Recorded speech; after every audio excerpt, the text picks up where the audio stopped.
Good morning.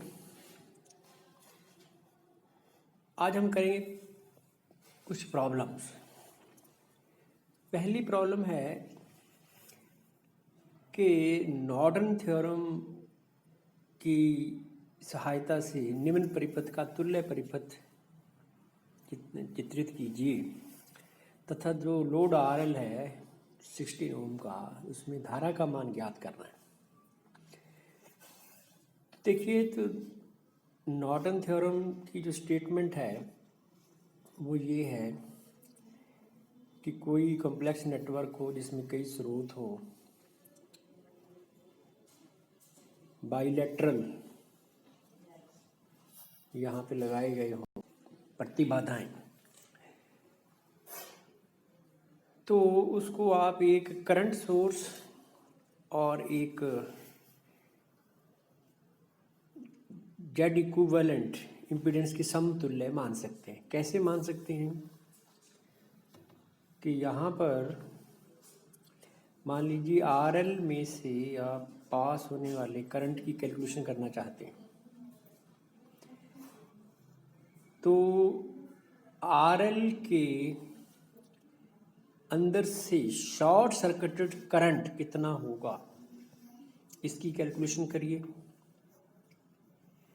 और दूसरी बात, इस RL के दोनों सिरों को खोल करके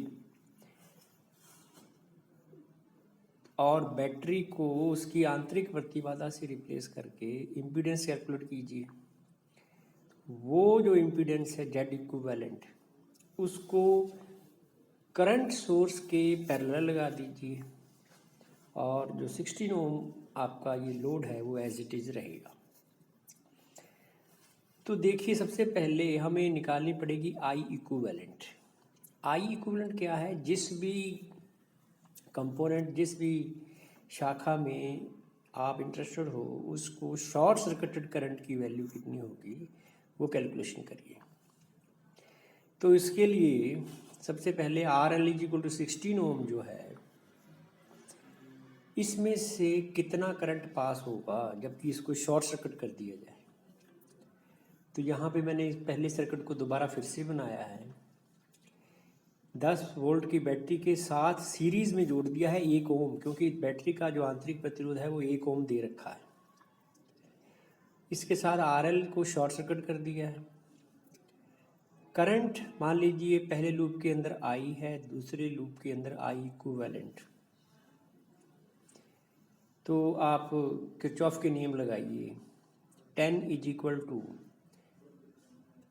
3 और 1 4 I प्लस ये जो बीच में से 4 ओम रेजिस्टेंस है, इसमें से I करंट जा रहा है पहले लूप का, और दूसरे लूप का I इक्विवेलेंट की दिशा विपरीत होगी। सो I - I इक्विवेलेंट, इसको मार्क कर दीजिए 1। दूसरी जो इक्वेशन है उसमें 2 वोल्ट करंट, 2 ओम के अंदर से करंट चल रहा है I इक्विवेलेंट। 4 ओम में से भी I इक्विवेलेंट जा रहा है और -4 में से I करंट भी जा रहा है। तो 6I इक्विवेलेंट - 4I ये = 0 है। अब दूसरी इक्वेशन से देखिए, I = 3/2I इक्विवेलेंट।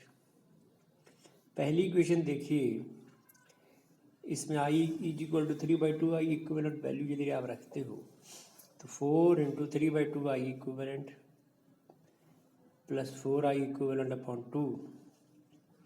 सिंप्लीफाई कीजिए इन इक्वेशंस को तो I इक्विवेलेंट की जो वैल्यू आती है यानी 5/4 एम्पियर। जेड इक्विवेलेंट निकालना है हमें, तो RL के दोनों सिरे खोल दीजिए, बैटरी को आंतरिक प्रतिबाधा से रिप्लेस कर दीजिए। अब दोनों खुले हुए सिरों के लिए 2 ओम आ रहा है पहले सीरीज में, उसके बाद 3 और 1 मिलके हुए 4। ये जो 4 ओम है और बीच वाला जो 4 ओम है, ये दोनों समानांतर में है। तो 2 + 4 ओम और 4 ओम का जो पैरेलल कॉम्बिनेशन है वो मिल करके फिर 2, तो ये टोटल आएगा 4 ओम। तो जेड इक्विवेलेंट की वैल्यू है 4 ओम। अब देखिए, हम इस सर्किट का नॉर्टन इक्विवेलेंट सर्किट लिख रहे हैं। आई इक्विवेलेंट एक करंट सोर्स है जिसमें से करंट निकलता है 5/4 एम्पियर। साथ में समानांतर में है एक 4 ओम का प्रतिरोध और 16 ओम का वो लोड जो पहले था। अब हम इस 16 ओम वाले में से कितना करंट जाएगा इसकी कैलकुलेशन करते हैं इस इक्विवेलेंट सर्किट से। Current I equivalent 5/4 ampere. मान लीजिए इसके मैंने दो साइड्स कर दी, दो पार्ट कर दिए। एक साइड में जा रहा है आई, दूसरी साइड में है आई यानी कि इसमें 16 ओम में से, और दूसरे में 5/4 माइनस आई। अब आप इस लूप के अंदर देखिए 16i minus 4 × 5/4 minus i is equal to 0। Simplify कीजिए, आई इज इक्वल टू आता है 1/4 एम्पियर, यानी 16 ओम वाला जो प्रतिरोध है उसमें से 1/4 एम्पियर करंट जो है वो चलेगा। ये नॉर्टन थ्योरम के हिसाब से कैलकुलेशन है। और ये जो इस साइड में बनाया गया सर्किट है इसको कहते हैं नॉर्टन समतुल्य सर्किट। अब देखिए एक और न्यूमेरिकल है, इसमें 6 प्रतिरोध दे रखे हैं। 35 वोल्ट की एक बैटरी लगी हुई है। R1 5 ओम, R2 भी 5 ओम, R3 15 ओम, R4 10 ओम, R5 और R6 दोनों 10-10 ओम है। तो किरचॉफ नियम के अनुसार जो हमने करंट माना है वो पहले लूप के अंदर मान लीजिए आई, ये दूसरा लूप I1 और तीसरा जो छोटा लूप है उसको मैंने कह दिया I2।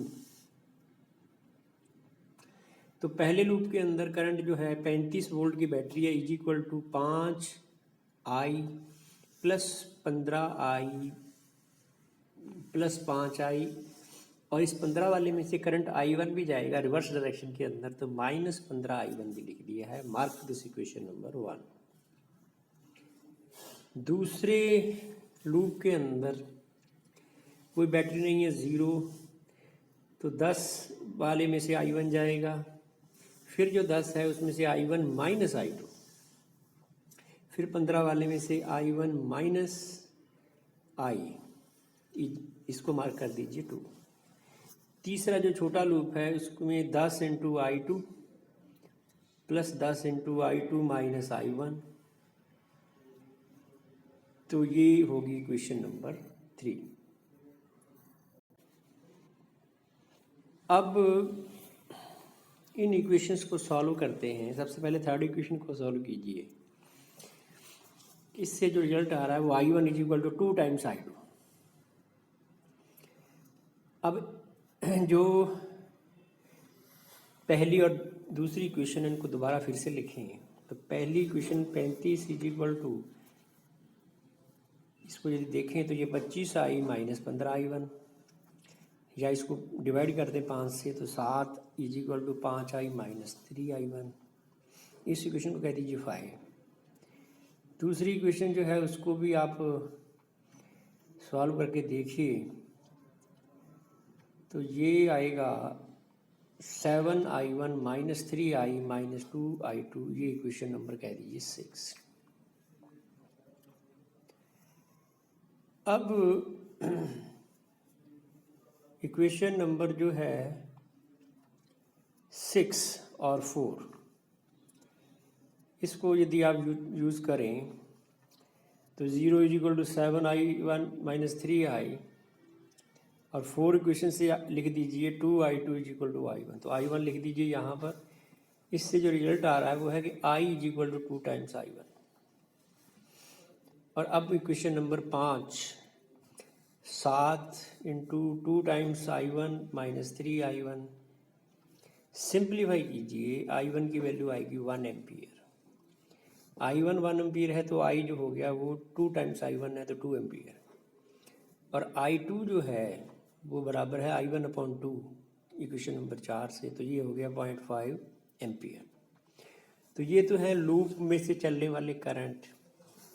अब पहले लूप में यदि 5 ओम वाले में देखा जाए तो करंट चलती है I, तो 2 एम्पियर। ये R2 जो है वो भी I करंट चलेगा तो वो भी 2 एम्पियर। ये जो R3 है 15 ओम वाला प्रतिरोध, इसमें से 2 तो जाता है ऊपर से नीचे और I1 नीचे से ऊपर जो आता है वो 1 एम्पियर, तो ये 1 एम्पियर रह गया। R4 में जो है वो 1 एम्पियर। R5 में से इधर से आता है 1 एम्पियर और I2 आधा एम्पियर है, तो डिफरेंस जो है वो आधा एम्पियर रह गया। R6 में से भी करंट जो है वो आपका आधा एम्पियर ही चलेगा, I2 के बराबर ही चलेगा। तो ये तो है करंट की वैल्यूज़ कितनी कितनी होंगी। अब देखिए, यदि आपने किसी भी कंपोनेंट में कितना पावर लॉस होगा उसकी कैलकुलेशन करनी है, तो वो होती है I²R, यानी उस करंट की वैल्यू की स्क्वायर जो उसमें से पास हो रहा है टाइम्स कर दीजिए रेजिस्टेंस। तो वो आपको हर एक कंपोनेंट के अंदर जो पावर लॉस है उसकी कैलकुलेशन हो जाएगी। और यदि आप चाहते हैं कि इस पूरे बैटरी से पावर लॉस कितना होगा, तो वो इतना ही होगा जितना कि आपके इन कंपोनेंट से होगा।